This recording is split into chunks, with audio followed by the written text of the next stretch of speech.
Hello friends, welcome to commerce की पाठशाला with Sameer sir. आज हम इन्वेस्टमेंट अकाउंटिंग का पहला प्रैक्टिकल सम सॉल्व करेंगे। तो उसको सॉल्व करने से पहले मैं फॉर्मेट के बारे में डिस्कशन कर लेता हूं।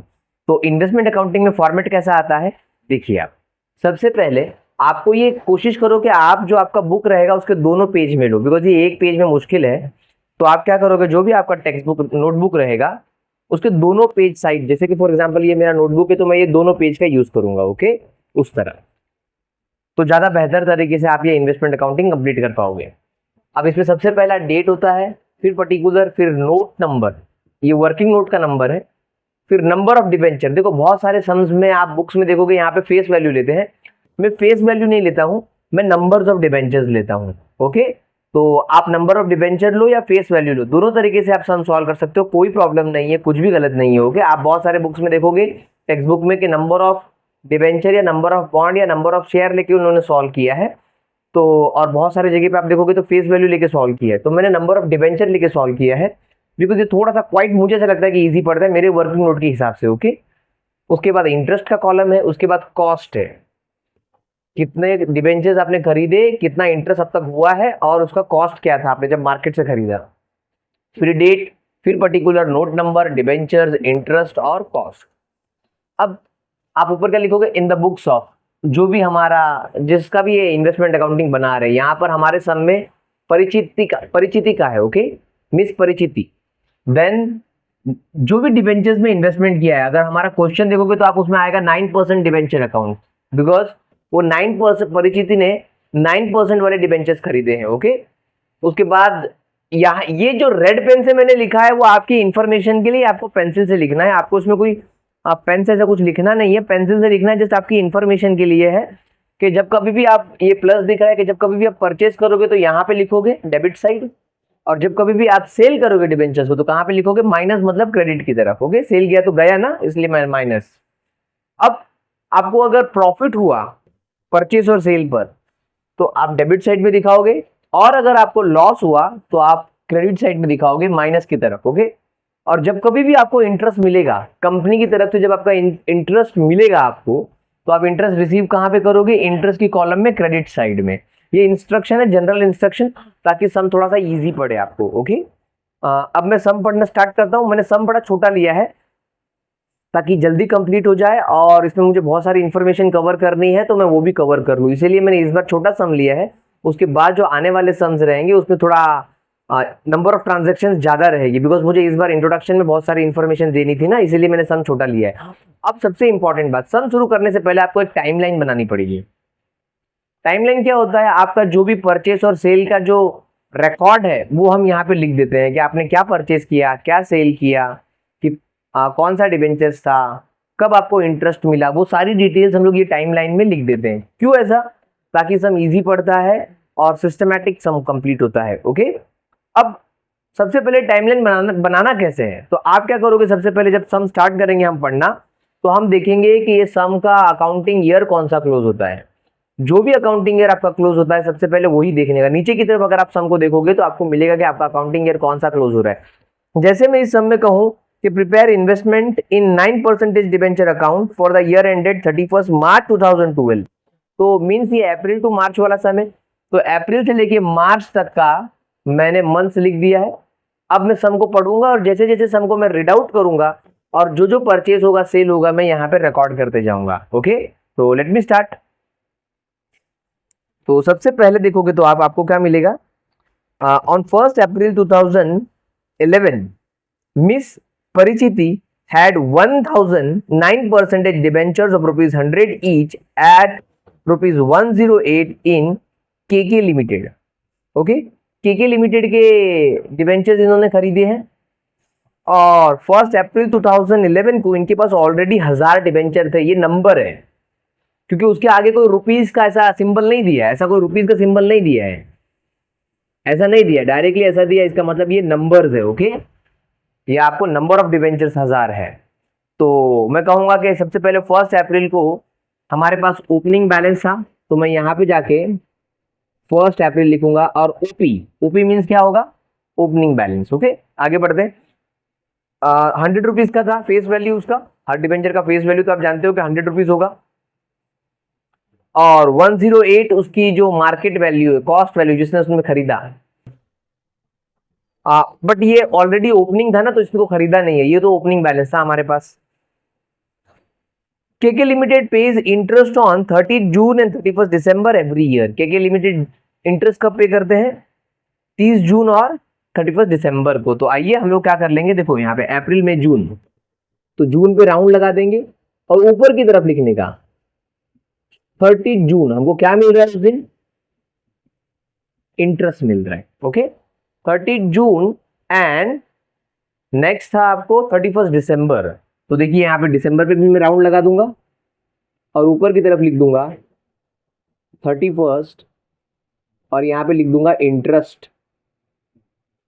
ऐसा क्यों किया? ताकि जैसे ही वहां पर हम पहुंचे तो हम लोग इंटरेस्ट रिसीव करेंगे। ओके, कंपनी ये दो डेट पर मिस परिचिति को इंटरेस्ट पे कर रही है। ओके, मतलब ये हाफ हाफ ईयर में इंटरेस्ट पे कर रही है। एक है 30 जून का और एक है 31 दिसंबर का। आगे बढ़ते हैं।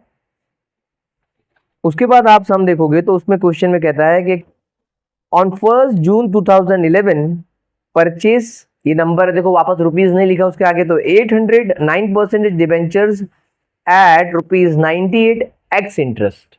ठीक है, तो 1 जून को मीन्स यहां पर 1 जून को P फॉर परचेज, जब परचेज किया है तो मैं डेट डाल दिया 1 जून और P फॉर परचेज, और ये कौन सा वाले थे?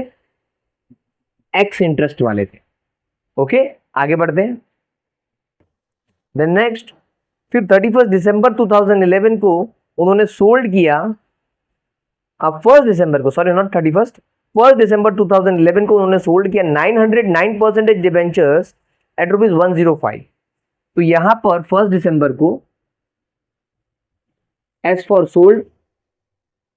ओके, और ये डिबेंचर भी कैसे थे? जो सोल्ड किए हैं वो एक्स इंटरेस्ट पे थे। अब जो हमारा पहला एग्जाम्पल है, इसमें जो भी आपको परचेज है और जो भी आपको सोल्ड है, दोनों आपको एक्स इंटरेस्ट पर है। मींस इसमें एक्स का मतलब मैंने क्या बताया था मेरे इंट्रोडक्शन लेक्चर में, आप जाके देख सकते हो कि एक्स का मींस था एक्सक्लूडेड, इंटरेस्ट इंक्लूड नहीं है। आप जो भी परचेज कर रहे हो, जो भी सेल कर रहे हो, जो भी उसकी वैल्यू है, उसमें इंटरेस्ट इंक्लूड नहीं है। मैं अभी आपको और बेहतर तरीके से समझाऊंगा जब मैं इसकी वर्किंग नोट करूंगा। आगे से हमको पढ़ते हैं। Prepare investment in 9% debentures account for the year ending 31st March 2012. Apply AS 13, accounting standard 13 है। मैं सबको स्टार्ट करता हूं। तो सबसे पहले हम टाइमलाइन की इंफॉर्मेशन के हिसाब से चलेंगे। टाइमलाइन पे सबसे पहले हमारे पास क्या था? ओपनिंग बैलेंस था। तो ओपनिंग बैलेंस में देखिए आप कैसे करते हैं। तो सबसे पहला मैं वर्किंग नोट नंबर 1 लिखता हूं। ये कौन सी वर्किंग नोट कर रहा हूं मैं? ओपनिंग बैलेंस की। ओके, अब देखो working may be sometime part of the answer और may be sometime not the part of the answer, but working के बिना सम कंप्लीट करना थोड़ा मुश्किल हो जाता है। तो इजी करने के लिए हम लोग उसकी सारी वर्किंग करते हैं। ओके, और समटाइम आपको ऐसा भी आता है कि working is a part of answer, तो आपको सारा वर्किंग दिखाना पड़ता है। तो मैं स्टार्ट करता हूँ ओपनिंग बैलेंस का वर्किंग। सबसे पहले मैं इसमें लिखूंगा number of debenture in opening. सबसे पहले ओपनिंग बैलेंस में आपके पास कितने डिबेंचर थे वो लिख देंगे। तो भाई यहां पर ओपनिंग बैलेंस में हमारे पास सम कहता है कि 1000 डिबेंचर थे। 1000 आ गए। अब दूसरा, ये ओपनिंग बैलेंस पे अब तक इंटरेस्ट कितना बन चुका है। देखो कोई भी आपने डिबेंचर्स खरीदा है, हो सकता है आपको डिबेंचर खरीद के 4 महीने हो चुके हो, 5 महीने हो चुके हो, तो जो भी 4 महीने का इंटरेस्ट कितना ड्यू हो चुका है, जो भी 5 महीने का इंटरेस्ट कितना ड्यू हो चुका है, वो कैलकुलेट करना है। ओके, तो यहाँ पे हम लोग इंटरेस्ट निकालेंगे। अब इंटरेस्ट कभी नंबर पे नहीं निकलता है। इंटरेस्ट हमेशा आपने जो भी डिबेंचर इन्वेस्टमेंट किया है उसके फेस वैल्यू पे निकलता है।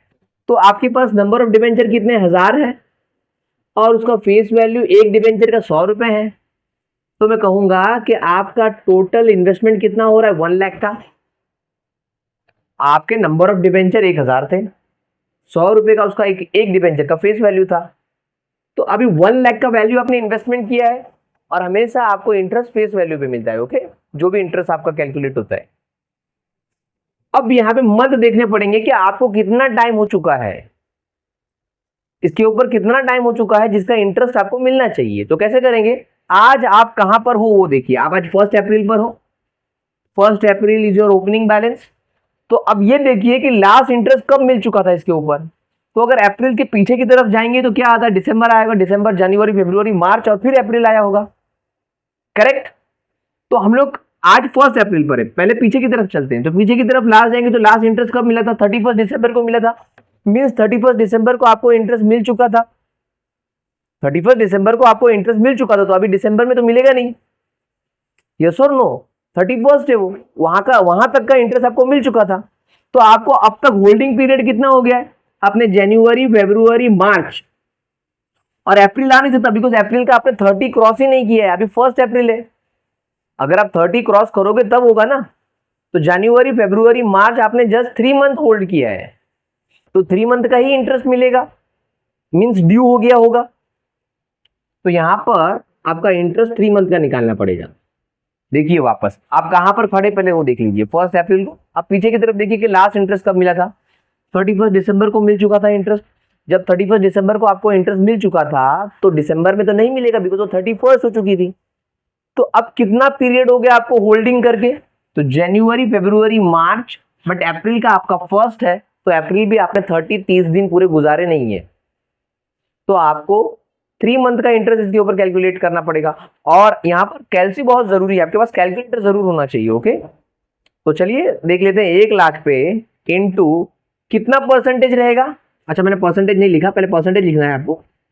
इंटू 9%, देखिए ये 9% है, इंटू 3 डिवाइड बाई 12, बिकॉज अभी बताया ना मैंने जनवरी, फरवरी, मार्च, तो 3 मंथ का था। तो आपको 9% डिबेंचर पे इंटरेस्ट मिलेगा, बिकॉज आपका 9% वाला डिबेंचर है, ओके। तो 1 लाख पे 9% इंटू 3 डिवाइड बाई 12, आंसर आ रहा है 2250। ये आपका इंटरेस्ट अब तक ड्यू हो चुका है। अब ये अपनी पहली वर्किंग खत्म होती है, अब मैं क्या कर दूंगा, इसकी पोस्टिंग, हमेशा पहले वर्किंग बाद में पोस्टिंग, पहले वर्किंग बाद में पोस्टिंग, ध्यान रखिए। तो ओपनिंग बैलेंस था मेरे पास, तो मैं डेबिट में दिखाऊंगा 1 अप्रैल 2011। अब ओपनिंग बैलेंस कैसे लिखेंगे, टू बैलेंस ब्रॉट डाउन, मेरे पास ऑलरेडी थे, वर्किंग नोट नंबर 1 से आए, कितने थे, 1000 थे। इंटरेस्ट कितना हो चुका है, 2250 अब तक ड्यू हो चुका है। और इसका कॉस्ट वैल्यू क्या था, तो देखिए आपको इसमें लिखा हुआ है कि आपके जो 1000 डिबेंचर थे उसका कॉस्ट वैल्यू, फेस वैल्यू नहीं, फेस वैल्यू तो 100 रुपए, बट आपने मार्केट में कितने में था, तो अगर आप देखोगे तो मार्केट में इसका वैल्यू था उस दिन का 108 रुपीज।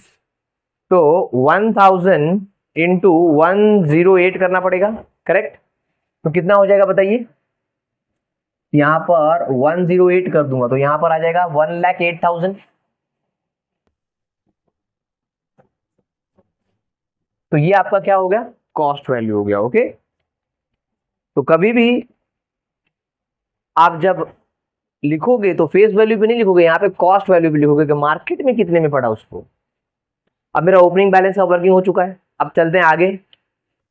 ये 1 था, ये 2 डेट के हिसाब से, फिर थर्ड वाली ट्रांजैक्शन मेरा इंटरेस्ट थी, फिर फोर्थ वाली ट्रांजैक्शन डेट के हिसाब से मेरा सेल था, और फिफ्थ वाली ट्रांजैक्शन मेरी लास्ट में इंटरेस्ट मिलेगा मुझे, ओके। और यहां पर जाके हम लोग क्लोज कर देंगे। तो मेरा फर्स्ट तो हो चुका है, अब मैं सेकंड लिख दूंगा परचेज का। तो देखो परचेज का कैसे वर्किंग होता है, वर्किंग नोट नंबर 2 मैं परचेज का कर रहा हूं।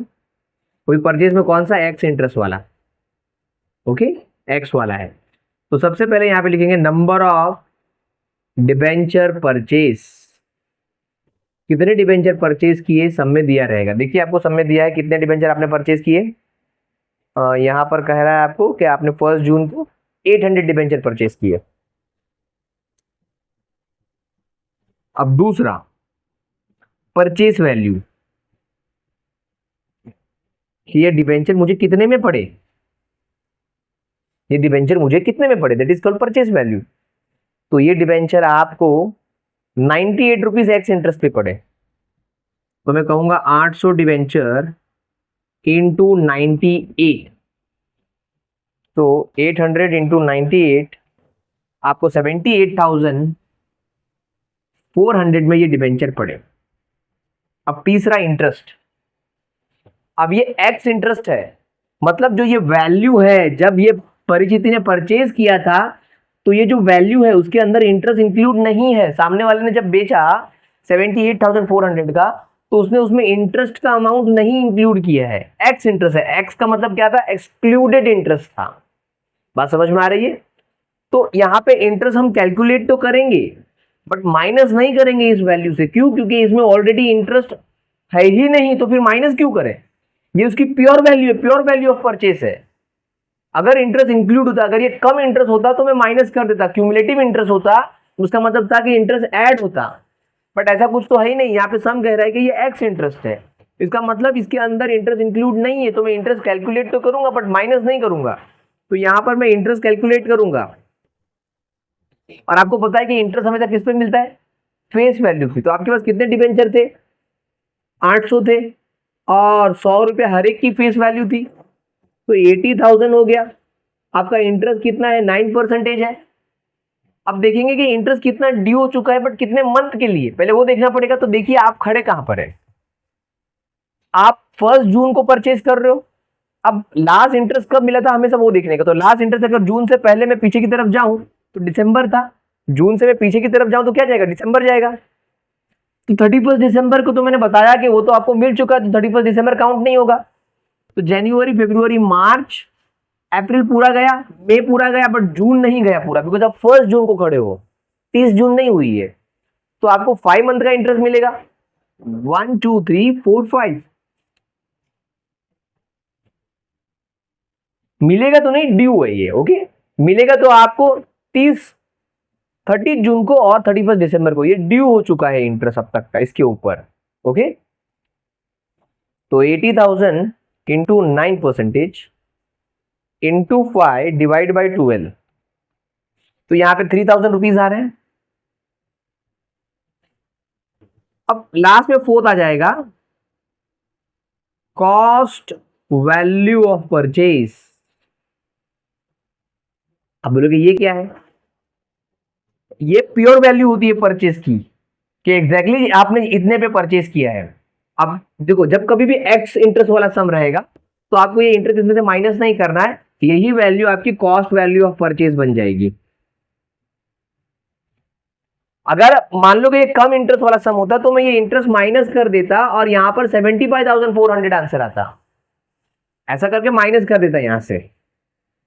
बट मैं माइनस नहीं करूंगा बिकॉज ये एक्स इंटरेस्ट वाला सम है, ये जो ये वैल्यू है 78,400 उसमें इंटरेस्ट माइनस नहीं है, तो वही वैल्यू आपकी क्या बन जाएगी, कॉस्ट वैल्यू ऑफ परचेज। आप बोलोगे सर फिर लिखने की जरूरत क्या थी, इसलिए लिख रहा हूं बिकॉज जब कभी भी आप कम इंटरेस्ट वाली वर्किंग नोट करोगे तो उसमें आपको 4 स्टेप आएगा और ये माइनस करना पड़ेगा। तो फिर आपको याद रखना पड़ेगा कि अरे परचेज में 3 स्टेप, सेल में 4 स्टेप, और कभी आगे पीछे हो गया तो इसीलिए बेहतर कर दिया मैंने दोनों में, चाहे परचेज करो या सेल करो, चाहे कम इंटरेस्ट वाला हो चाहे एक्स इंटरेस्ट वाला हो, सब में आपको कितने स्टेप रहेंगे, 4 स्टेप रहेंगे। Number of debenture purchase, purchase value, interest. अगर कम वाला है तो इंटरेस्ट माइनस करो, और कम वाला नहीं है तो इंटरेस्ट क्या करो, इग्नोर करो, और वही जो आपकी परचेज वैल्यू थी वही आपकी क्या बन जाएगी, cost value of purchase.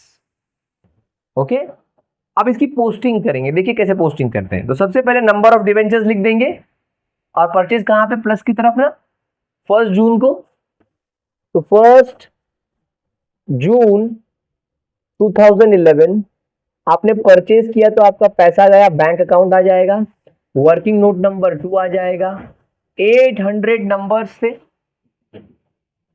Interest कितना बन चुका था अब तक ड्यू, 3,000 का, और कॉस्ट वैल्यू ऑफ परचेज, देखो ये कॉस्ट और कॉस्ट वैल्यू ऑफ परचेज, तो ये वाली वैल्यू हमेशा लिखने का।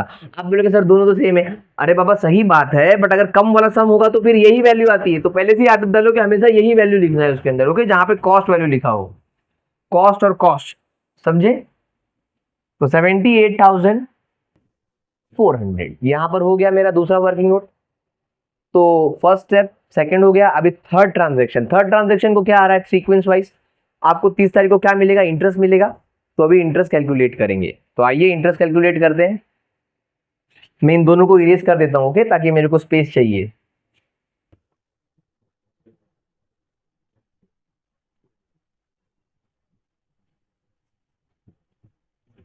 अब इंटरेस्ट रिसीव वाला वर्किंग नोट है,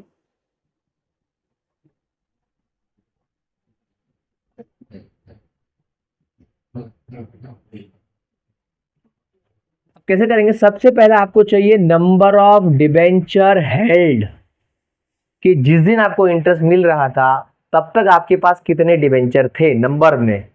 तो कैसे करेंगे? डेबिट माइनस क्रेडिट, मींस यहां पे आपने परचेज किए होंगे और यहां पे आपने सेल किए होंगे। जब आप डेबिट माइनस क्रेडिट करोगे तो आपको एग्जैक्ट डिबेंचर मालूम पड़ जाएंगे कि जिस दिन आपको इंटरेस्ट मिल रहा था 30 जून को आपके पास डिबेंचर कितने थे। तो देखिए डेबिट में कितने थे? 1800। क्रेडिट में कितने? कोई सेल आया कि अब तक? नील।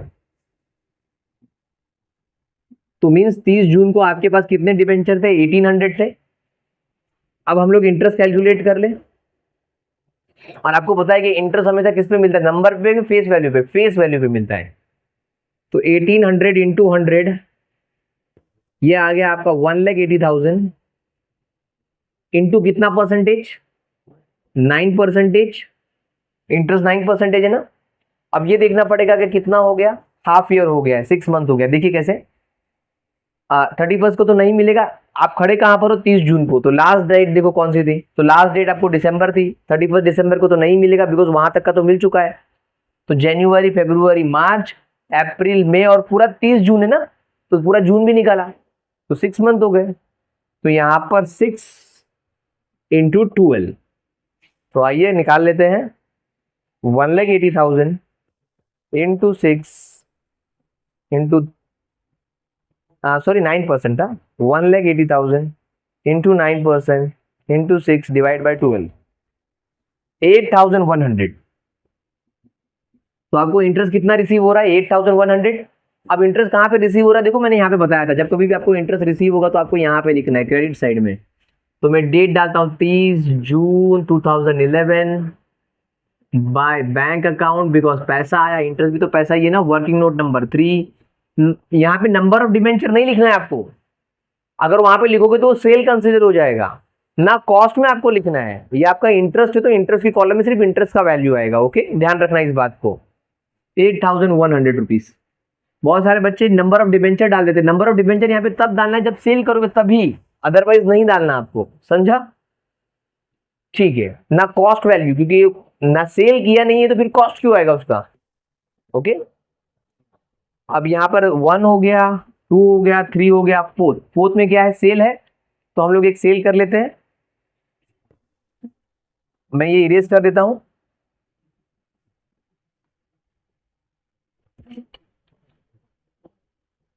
Working note number 4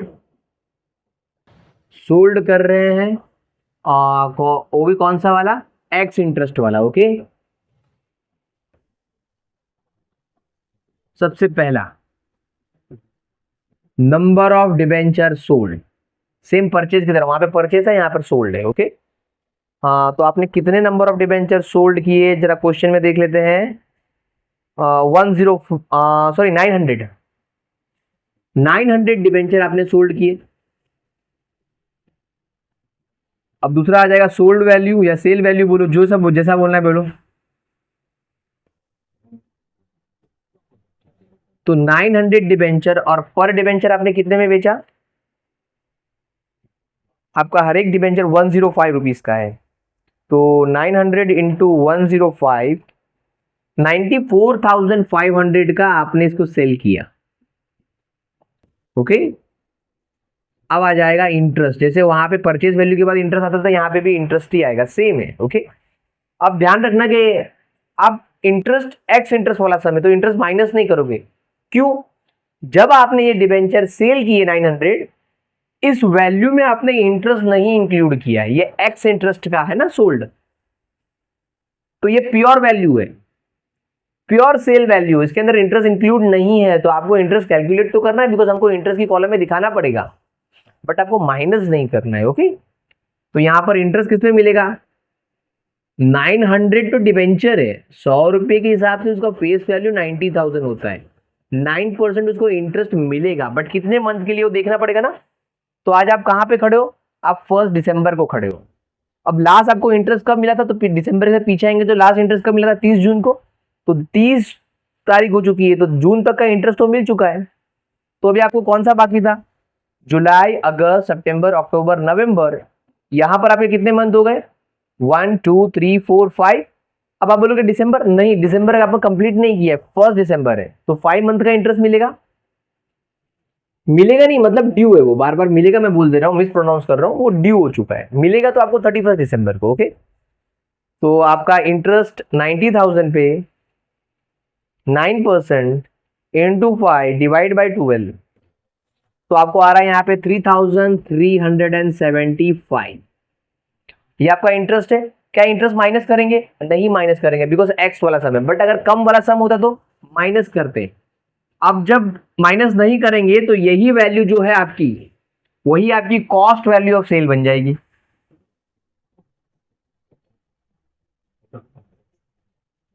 cost value of cell, तो आपकी कॉस्ट वैल्यू ऑफ सेल कितनी बन जाएगी, 94,500, सेम वैल्यू बन जाएगी। अगर इंटरेस्ट माइनस कर दे तो फिर ये 3,375 माइनस होने के बाद जो वैल्यू आती है वो बन जाती है आपकी कॉस्ट वैल्यू ऑफ सेल। अब जब कभी भी सेल करके तो आपको एक मगजमारी छोटी सी करनी पड़ेगी, आपको प्रॉफिट और लॉस ढूंढना पड़ेगा। तो आपको स्टेप नंबर 5 लेना पड़ेगा।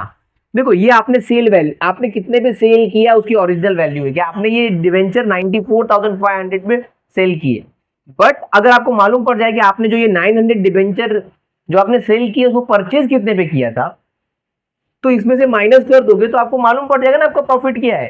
बाबा आपने इतने में सेल किया और इतने में परचेज किया, सेल और परचेज माइनस करोगे तो प्रॉफिट मिल जाएगा, बट वो परचेज वैल्यू भी तो निकालनी पड़ेगी ना। तो आपको पहले यहां पे माइनस करना पड़ेगा, minus purchase value.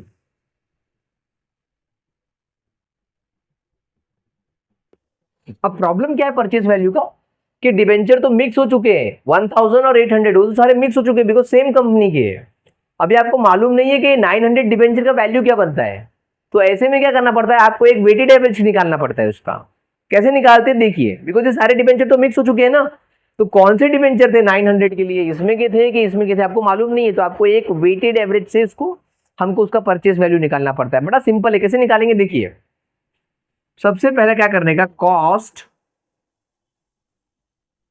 Debit minus credit, number of debenture debit minus credit multiply by number of debenture sold. ये सिंपल सा फॉर्मूला है आपका कॉस्ट कॉलम का, डेबिट माइनस क्रेडिट ले लेने का पहले। तो डेबिट में कितना हो रहा है, 1,08,000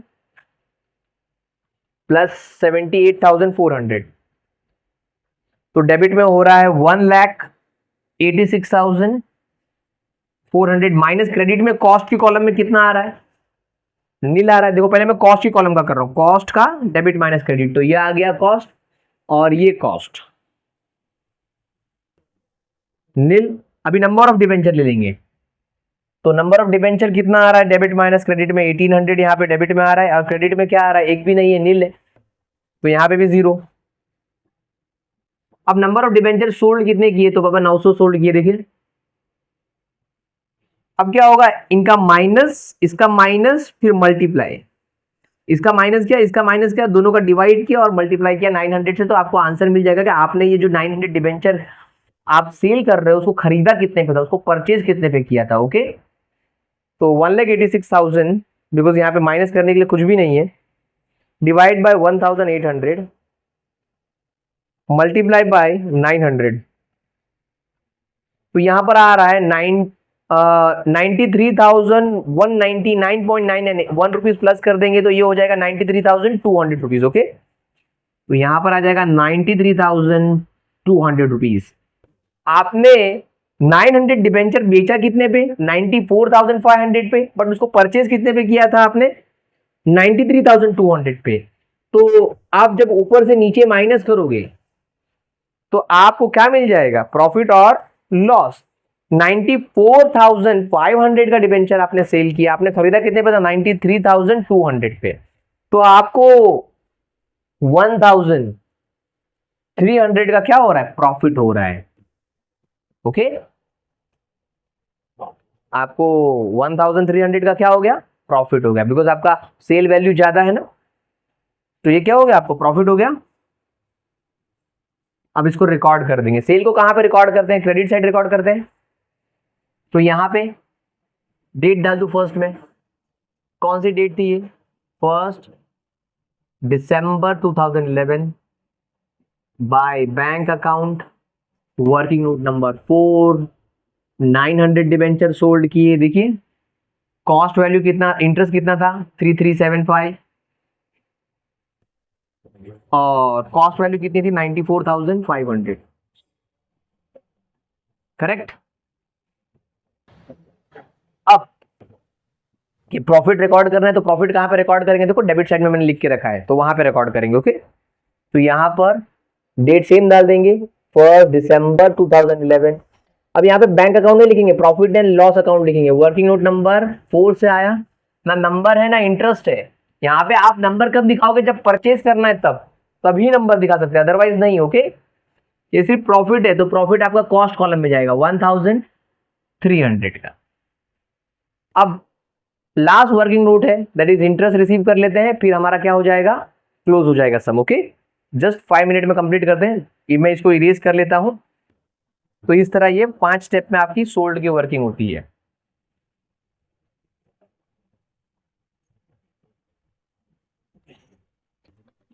अब लास्ट वर्किंग नोट नंबर 5, ये इंटरेस्ट रिसीव वाली वर्किंग है, करेक्ट। इंटरेस्ट रिसीव के लिए कितनी स्टेप थे, मैंने बताया था 2। सबसे पहले क्या आएगा, नंबर ऑफ डिबेंचर हेल्ड, आपके पास कितने डिबेंचर है, डेबिट माइनस क्रेडिट। आपके पास डेबिट में कितने थे, 1800 डिबेंचर थे, आपने सोल्ड कितने कर दिए 900, तो आपके पास बचे कितने 900 डिबेंचर।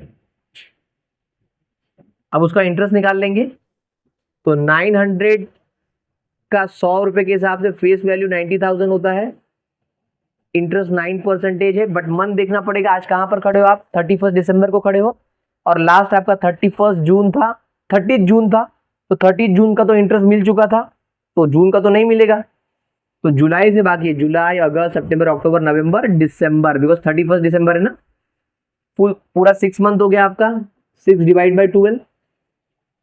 अब 90,000 इंटू 9% इंटू 6 डिवाइड बाई 12, तो 4050 रुपीज ये आपका इंटरेस्ट आ रहा है। इंटरेस्ट रिसीव कर लें क्रेडिट साइड, देखिए यहां पर, तो 31 दिसंबर 2011 बाय बैंक अकाउंट, बिकॉज पैसा आया इंटरेस्ट का, वर्किंग नोट नंबर 5 ना, नंबर सिर्फ कब लिखना है जब सेल करेंगे ना, ये कॉस्ट कॉलम में जाएगा, सिर्फ इंटरेस्ट है 4050 रुपीज। अब यहाँ पे सारी ट्रांजेक्शन खत्म होती है, ये भी हो गई। अब लास्ट में क्या कर देंगे, क्लोज कर देंगे। तो क्लोज कैसे करेंगे, देखिए उसके भी स्टेप्स है। सबसे पहले आपको नंबर ऑफ डिबेंचर क्लोज करना पड़ेगा, तो यहाँ पे 1800 है, यहाँ पे भी 1800 है। अब यहां पर आपको माइनस करोगे, अगर ये 900 छोटा बैलेंस, तो आपको बचा कितना डिबेंचर, अभी भी बैलेंस कैरिड डाउन 900 डिबेंचर बच गया आपका। कब क्लोज कर रहे हैं, 31 मार्च 2012 को, मार्च है ना यहाँ पे। अब प्रॉब्लम क्या है ना कि इंटरेस्ट कॉलम को क्लोज करने से पहले अब तक ये दिखाना पड़ेगा कि मार्च तक कितना इंटरेस्ट ड्यू हो चुका है ये 900 डिबेंचर्स पर। ओके, तो वो भी निकालना पड़ेगा आपको। तो मार्च तक कितना इंटरेस्ट ड्यू हो चुका है, तो देखिए जनवरी फरवरी और मार्च, 31 मार्च को क्लोज कर रहे हैं, बिकॉज 31 दिसंबर को तो हमको मिल चुका था इंटरेस्ट, तो वो तो काउंट नहीं होगा। तो जनवरी फरवरी मार्च 3 मंथ के लिए आएगा इंटरेस्ट। तो यहां पर मुझे इंटरेस्ट ड्यू दिखाना पड़ेगा, working note number 6, interest due, number of debenture कितने हैं 900 थे। ओके, या डायरेक्टली आप इंटरेस्ट लिख के भी निकाल दो तो भी चलेगा इसका। इंटरेस्ट 900 डिबेंचर पे 100 रुपीज के हिसाब से आपका 90,000 क्या होगा, फेस वैल्यू होगा, 9% इंटरेस्ट है, इंटू 3 डिवाइड बाई 12। जनवरी फरवरी मार्च ना, मार्च को क्लोज करो इसीलिए, तो 90,000 into 9% into 3 divide by 12, that is 2025 rupees. ये इंटरेस्ट ड्यू हो चुका है तो यहां पे लिखना पड़ेगा। अब लास्ट में हम लोग इसको क्लोज कर देंगे इंटरेस्ट को। अब इंटरेस्ट यहां पे ज्यादा दिख रहा है तो बड़ा बैलेंस दोनों तरफ चला जाएगा, और छोटा बैलेंस माइनस हो जाएगा। तो चलिए देखते हैं, टोटल करते हैं। 8100, 3375,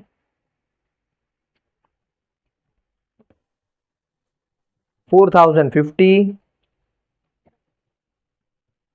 2025, टोटल आ रहा है 17,550। करेक्ट, 17,550 बड़ा बैलेंस है, दोनों तरफ आ जाएगा। अब ये छोटा 5,250 माइनस हो जाएगा, इन दोनों का टोटल 5,250 हो रहा है ना, तो छोटा बैलेंस माइनस हो गया। तो आपको यहां पर बैलेंसिंग कितना आया? तो बैलेंसिंग आया यहां पर 12,300। अब ये 12,300 कहां पर क्या लिखेंगे इसके सामने? हम इसको लिखेंगे प्रॉफिट एंड लॉस अकाउंट 31 मार्च 2012। देखिए ऐसा लिखेंगे। क्या किया मैंने? पहले मैंने इंटरेस्ट ड्यू निकाला, फिर इंटरेस्ट की कॉलम क्लोज की, जो बड़ा बैलेंस था वो दोनों तरफ, छोटा बैलेंस माइनस कर दिया, अब ये बैलेंस आ गया। अब लास्ट कॉस्ट का कॉलम क्लोज कर देंगे। सेम बड़ा बैलेंस दोनों तरफ, छोटा बैलेंस माइनस, हमेशा डेबिट साइड का ही बड़ा बैलेंस होगा। ओके, याद रखना। तो 1,08,000 प्लस 78,400 प्लस 1,300, तो यहां पर आ रहा है 1,87,700, जो बड़ा बैलेंस है आपका।